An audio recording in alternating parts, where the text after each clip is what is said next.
अब जो मैंने बताया कि 17 निगम हैं, 200 नगर पालिका परिषद हैं और 545 नगर पंचायतें हैं, उनके जो आरक्षण हैं, जो उनके अध्यक्षों के, उसमें अनुसूचित जाति के लिए जो कुल आरक्षित, जिसे 17 नगर निगम की मैं पहले बात कर रहा हूं, तो उसमें अनुसूचित जाति के लिए कुल आरक्षित सीटें 2 हैं, जिनमें एक महिला के लिए है, अनुसूचित जाति महिला के लिए, और दूसरी अनुसूचित जाति के लिए है।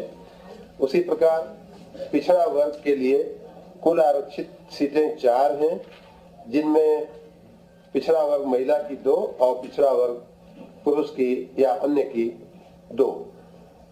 महिला के लिए कुल 3 सीटें आरक्षित की गई हैं और जो टोटल अनरिजर्व या अनारक्षित सीटें हैं उनकी संख्या 8 है। उसी प्रकार 200 जो नगर पालिका परिषदें हैं उनमें अपने सपनों का बिजनेस शुरू करने के लिए आपको कोई भी बैंक बिजनेस लोन नहीं दे रहा? बिजनेस लोन लेने का सीक्रेट जानना चाहते हो तो फ्रीडम ऐप को अभी डाउनलोड कीजिए। अनुसूचित जाति हेतु जो आरक्षण है वो कुल 27 सीटों का है, जिनमें से 9 महिला के लिए है और बाकी 18 अन्य अनुसूचित जाति की कैटेगरी में है। उसी प्रकार पिछड़ा वर्ग का जो आरक्षण है उसमें कुल 54 सीटों का आरक्षण किया गया है पिछड़ा वर्ग में, जिसमें 18 महिलाओं के लिए पिछड़ा वर्ग की और 36 सीटें अन्य लोगों के लिए पिछड़ा वर्ग में है। उसी प्रकार नगर पालिका परिषद में महिला की कुल आरक्षित सीटें 40 हैं और अनारक्षित सीटें कुल 79 सीटें हैं। नगर पंचायतों में आते हैं तो 545 नगर पंचायतें हमारी हैं, जिनमें अनुसूचित जाति के लिए कुल आरक्षण 73 सीटों का किया गया है, जिसमें अनुसूचित जाति की महिला के लिए 25 सीट और अनुसूचित जाति अन्य के लिए 48 सीट आरक्षित की गई है। अनुसूचित जनजाति के लिए कुल 1 सीट, क्योंकि हमारे राज्य में अनुसूचित जाति की संख्या कम है, इसलिए वो अनुसूचित जनजाति की 1 सीट करते हुए पहली वरीयता महिला को जाती है, इसलिए वो अनुसूचित जनजाति की महिला को 1 सीट जाती है। पिछड़ा वर्ग के लिए हमारे 147 सीटें आरक्षित हैं, जिनमें पिछड़ा वर्ग की महिला के लिए 49 मतलब 49 सीटें आरक्षित की गई हैं और पिछड़ा वर्ग अन्य के लिए 98 सीटें आरक्षित की गई हैं।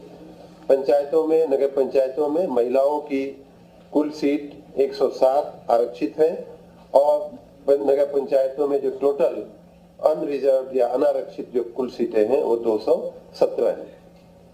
2 नगर निकाय जो हैं वो महाराजगंज जिले की सिसवा बाजार और बस्ती की भानपुर के गठन को लेकर के और चुनाव को लेकर के न्यायालय में, उच्चतम न्यायालय और उच्च न्यायालय में 2 लिटिगेशन चल रहा है, दो केस चल रहे हैं, इसलिए वहां हम चुनाव नहीं करा पाएंगे।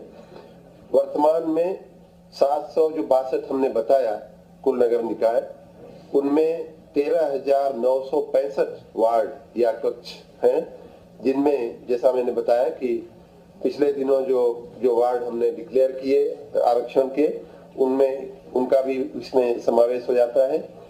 इसमें जो सदस्य और पार्षद का, जैसा मैंने बताया कि वो पहले हम लोग जारी कर चुके हैं और उसके भी आपत्तियां मंगाने का, सुझाव मंगाने का और उन्हें फिर निस्तारित करते हुए उसको अंतिम स्वरूप देने की जो प्रक्रिया है वो चल रही है। उसे भी कुछ ही दिनों में हम लोग उसको अंतिम स्वरूप दे देंगे।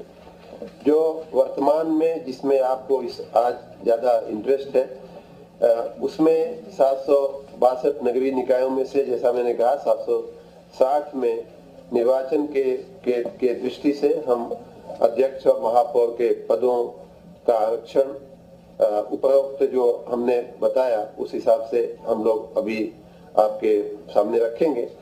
और ये जो आज हम अनाउंस करेंगे वो 7 दिन का, उसमें लोगों को अपने सुझाव और आपत्तियां देने का अवसर दिया जाएगा। फिर उसके बाद 2 दिन का समय लेते हुए उन आपत्तियों को के मद्देनजर उनको निस्तारित करते हुए उनका भी अंतिम अधिसूचनाएं जारी की जाएंगी। अनंतिम आज जारी हो रही है और अंतिम जारी होने में अभी हम 7+2 यूं मान लीजिए कि 9 दिन मतलब 14 तारीख को हम लोग वो सब कर पाएंगे। अपने सपनों का बिजनेस शुरू करने के लिए आपको कोई भी बैंक बिजनेस लोन नहीं दे रहा? बिजनेस लोन लेने का सीक्रेट जानना चाहते हो तो फ्रीडम ऐप को अभी डाउनलोड कीजिए।